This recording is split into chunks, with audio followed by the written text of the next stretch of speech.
All right, pilots, this is Mr. O with the final set of flip notes for matter.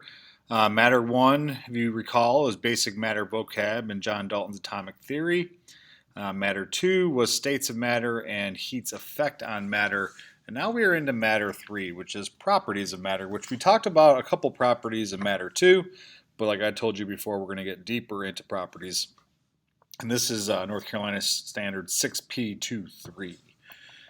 Remember, with flip notes, you have 4 valuable tools. You have the power to pause, which helps you with taking notes on the slide collection.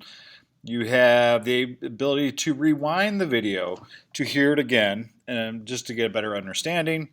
And then if those things, that rewinding does not help, if something's just odd or unclear or confusing, please write down that question or concern you have. And when we get back into class, please ask me, and I'll be happy to address any concerning or unclear things that were presented. And then remember, these notes are what you're going to use all week to complete your work as you go. There is 2 note collection options. You can go and use the 6P23 Matter 3 note template found in Google Classroom in this week's classwork folder. This way you can just use it electronically, use the slides, they go in the order of the handout. Or you can go old school and get a piece of paper and write the notes as you go. But please remember that taking notes are not optional. And all grades this week will come from these notes. So these are very valuable to use throughout the week. In general, physical properties of matter are used for 3 things. They're used for 3 things. And they are used to describe, identify, and classify matter. Describe means just to understand the physical nature of it, what it looks like. Identify meaning we can determine an unknown piece of matter. Classify meaning you can sort it into groups based on commonalities with other types of matter. Okay. Now in the handout, the first thing we're going to do is there's a table that has physical change, and on the other side it has chemical change. Okay.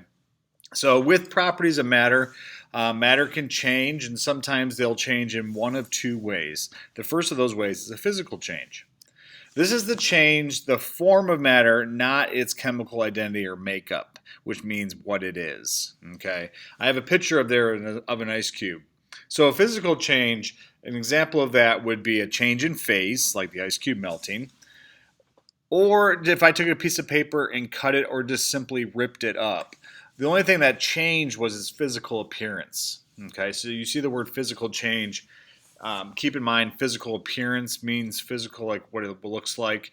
If that's the only thing that's changing, but it's still the same type of item, meaning it's still paper, but it's just smaller pieces, you didn't change anything about the paper except for its size, its mass, and its volume. But you did not change what it is. Okay. Now, the complete opposite of physical change would be known as a chemical change. And now I have this paper picture here burning. We'll talk about more of that in just a second. This is when 2 or more substances combine or decompose, which means to break down, to form something new. I underline that form something new because it has a new chemical makeup, meaning when something undergoes a chemical change, it is no longer what it was. That paper, if you look at that paper closely, that paper, as it burns, will turn into black carbon. But that paper was not black carbon before it started burning. So after it burned, it turned into ashes, which is something completely new. This is known as a permanent change. Just like the ice cube melting, you could refreeze it and become an ice cube again. That's not permanent. This is permanent. This is like you can't take those burned ashes and do anything to it to make it paper again. So examples, burning paper, baking a cake. You put all these ingredients in a baking bowl and you put it in the oven. There is no way you can take a cake and pull the flour out of it like you had before it went in the oven. Now on the back or on the next thing in the notes, this is really the meat and potatoes of this unit is independent properties and dependent properties. Okay, we're going to take them individually. What we'll do here is I'm going to give you the different independent properties and what they mean, and then I'll give you the different dependent properties and what they mean. And then this week in class, we're going to examine a few different independent properties and dependent properties and do a couple activities with those just to gain a deeper understanding with it. So independent properties, by definition, they stay constant or the same with all things exactly like it. So say you have, I don't know, gold, okay?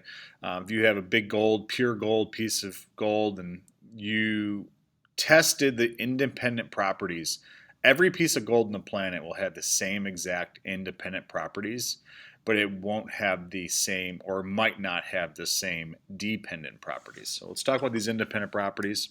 The first one is density. And density is found when you take the mass of an object and you divide it by volume. I know, how dare I bring math into this. But density really tells you, and we talked about this a little bit when we talked about solids, liquids, and gases, and we talked a little bit about when we talked about sound. Density, if you look at an object, it's how many atoms are in a certain spot in that object. And we talked about how solids were more dense than gases. This is why sound travels faster through solids, because it hits the atoms because there's more of them there. But density is one of the things that we'll be talking later in this week about, but that's how you find density.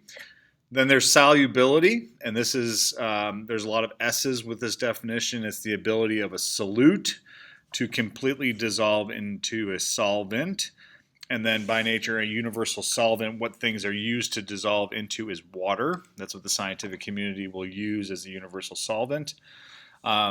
With solubility, it's either soluble or it's not soluble.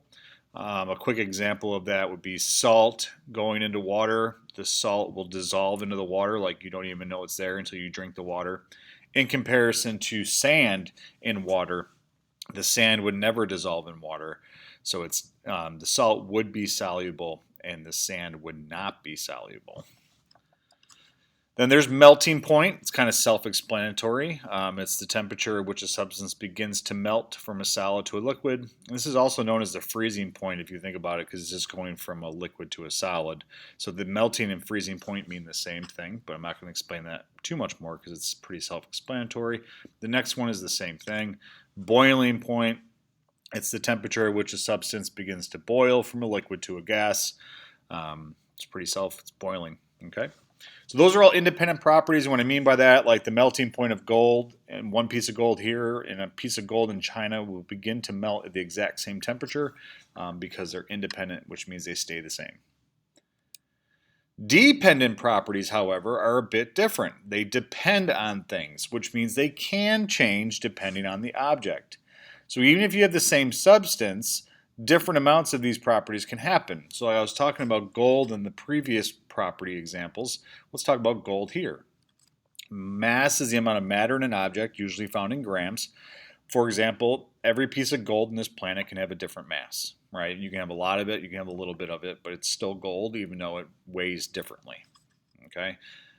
Volume is the amount of space something takes up. This is usually found in centimeters cubed. For example, if you had 5 pieces of gold, they all be different sizes, which means they'd all take up a different amount of space on the table or on a piece of jewelry. Okay. Shape. Shape can be different even though it's the same object. And color. You don't think about this. Sometimes you think of gold just being gold, but gold can be tarnished and be black. And so color can change even though the object is still the same. So these 4 are constantly changing even though the object is the same object, okay? So that depends on the object. And you just think about humans. Dependent properties would be hair color, eye color, even though we're all human, right? So our mass, volume, shape, and color would be different even though we're all human. And there's some key points on the bottom. I like to just use these to fresh up where we've been, and we'll talk more about these in class. But independent properties are used to identify and classify matter, meaning you're going to use the properties that do not change to figure out what something is and to sort it into things like it. Dependent properties are used to describe matter. They're all about visual. How much it weighs, how much space does it take up, what color is it, what's the shape. These are the things you use to describe things. You can also use independent to describe things, but more than likely or not, you can use dependent properties to describe matter. And these are the 3 words we started the notes off with. And then both properties are valuable, but independent properties are the most useful to scientists with matter when they're trying to figure out what things are and how to classify. You use independent properties to figure out what things are. You usually typically don't use them just to describe something. So these independent properties are truly valuable to scientists in the community because most of the time they're trying to figure out what is an unknown object. All right, that's the end of these notes. If you have any questions, please have them written down. Until next time we talk, I hope all is well. Take care.